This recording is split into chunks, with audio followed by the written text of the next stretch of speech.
are back, and we're back with a new series, Marketplace Monday. The best sleepers of the week and the guys that are rising and crashing down in ADP, crashing just like the Lambo that Rashee Rice was driving that resulted in this falling ADP trend. So we got a bunch of guys to talk about today, the first of which obviously is Rashee Rice. If you guys want to see this more, smash that like button, smash the subscribe button.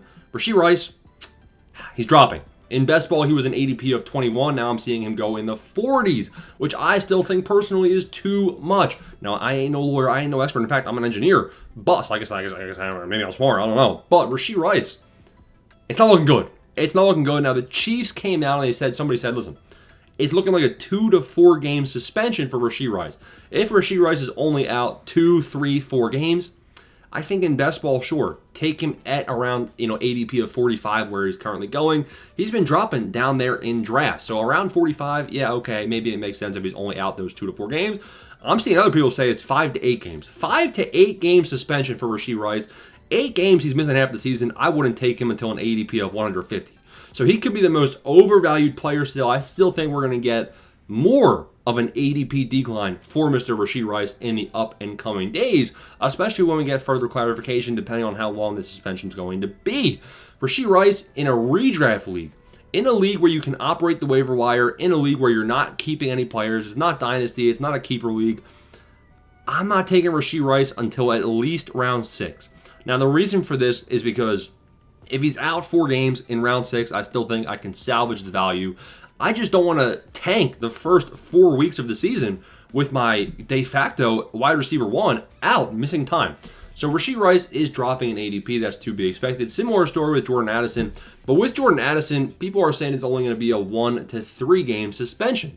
And I believe that. Jordan Addison, I'm not condoning what either of these guys did. They're both bombs. But it wasn't nearly as bad as what we had with Rashee Rice, who crashed the car, multiple injuries, blah, blah, whereas Jordan Addison was just asleep behind the wheel.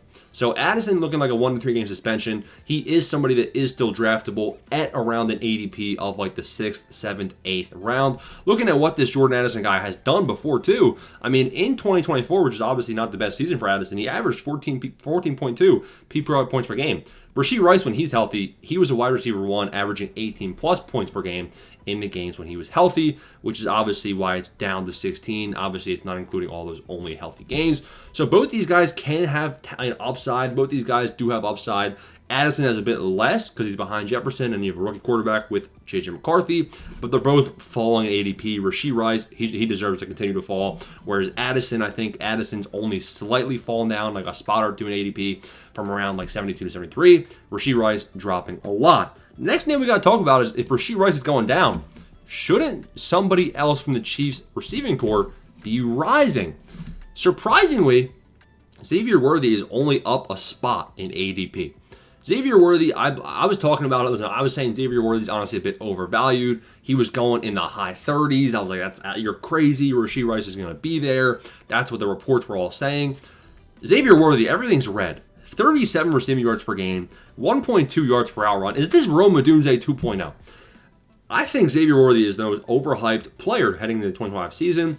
People are acting like this guy was, Poseidon, Jesus himself, coming down from the mountains and carrying your fantasy team in 2024. He really wasn't. The second half of the season, sure, almost 14 points per game. Yards per out run was higher. Year 2 wide receiver. I get it. I do get it. I still think he's overvalued, overhyped, but now I think it actually makes sense.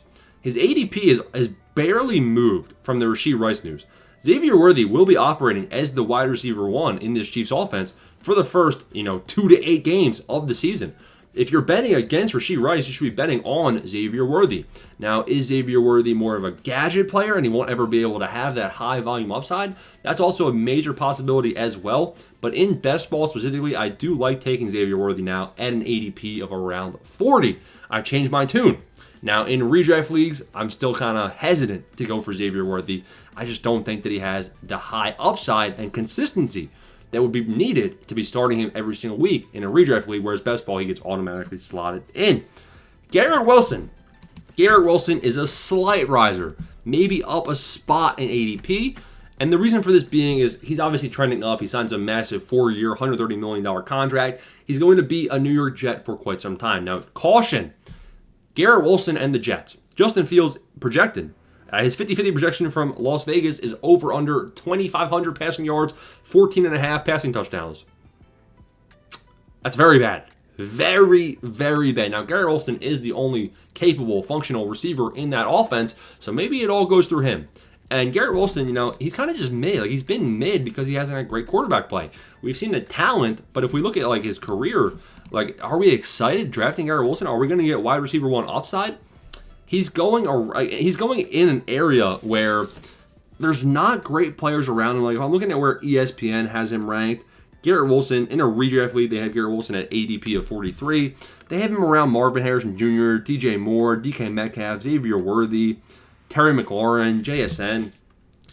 Garrett Wilson is an interesting one because in a lot of my best ball drafts on Underdog, I'm taking him around some of the receivers. Like, the receiving talent has just dried up around Garrett Wilson. Like, would I rather have Garrett Wilson or MHJ? Would I rather have Garrett Wilson or Ted McMillan, Travis Hunter, Devontae Smith? So I'm taking Garrett Wilson in those scenarios. I think Garrett Wilson has a pretty safe floor. I just know in the back of my head that his upside is limited with the not so good quarterback play. We're not expecting Justin Fields to come out and chuck up bombs to Garrett Wilson down the field. So that's something to be considered as well. But Garrett Wilson, with the contract news, has been a slight riser in drafts. Now we go to another loser, another guy that's falling down draft boards. Judkins has fallen a lot. I was seeing him go around an ADP of 70 in best ball. Now we're seeing him make it to like the low 90s. So that's a pretty significant drop.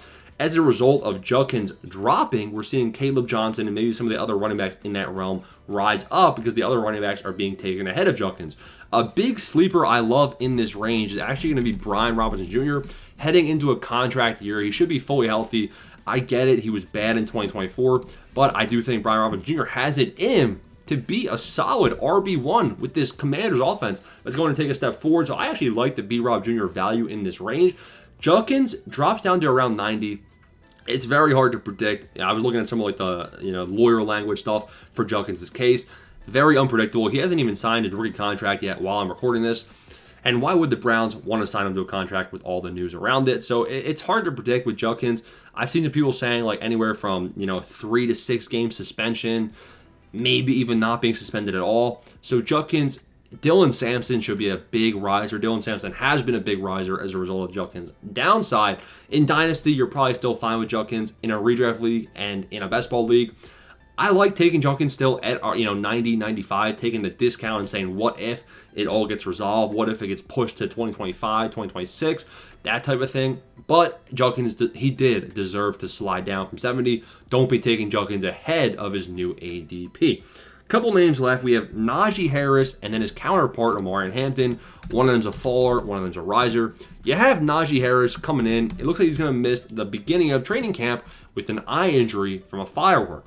With Najee missing the beginning of training camp, Omarion Hampton has risen up from 42 to 39 in ADP, so he's jumped 3 spots. Najee Harris is down 7 spots. Haven't been drafting much of Najee either.